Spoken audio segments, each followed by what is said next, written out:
Փաշինյանի գրասենյակի դիմաց կայանված ավտոմեքենան հրկիզվել էր։ Այն ժամանակ գործող իշխանությունը արագ արձագանքեց տեղի ունեցածին, Նիկոլ Փաշինյանը ըստ օդում կախված լուրերի ստացավ փոխհատուցում, որը շատ ավելին էր, քան պատճառված վնասը։ Ըստ նույնատիպ լուրերի Փաշինյանը համաձայնել էր թեման չզարգացնել, քանզի նյութապես շահել էր տեղի ունեցածից։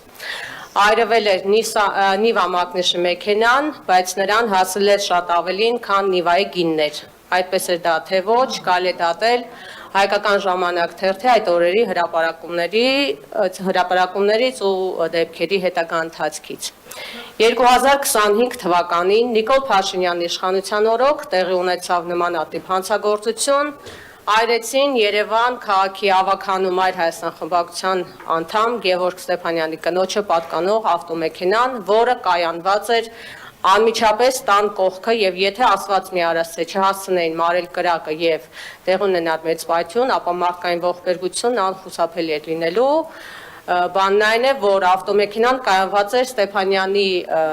սեփական տանը շատ մոտ երեխաների սենյակի հարևանությամբ։ Թե ինչ ապրումներ են ունեցել երեխաները, դժվար է բառերով փոխանցել։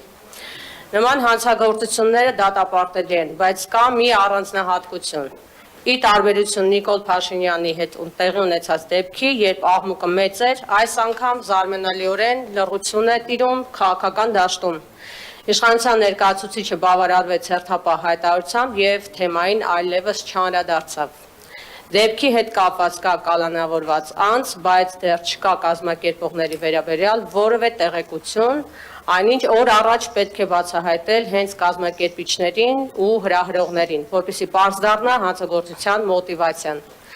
Սակայն դեռ նորություն չունենք, ինչն էլ հիմք է տալիս կասկածելու, որ պարզապես բացահայտելու ցանկությունը մեծ չէ։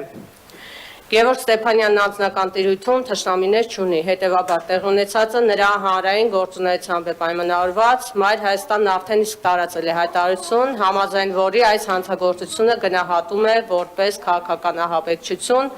որը փորձ է արվում սահմանափակել օրվա իշխանություններին ուղղված բովանդակային քննադատությունը եւ ստեղծել վախի մթնոլորտ։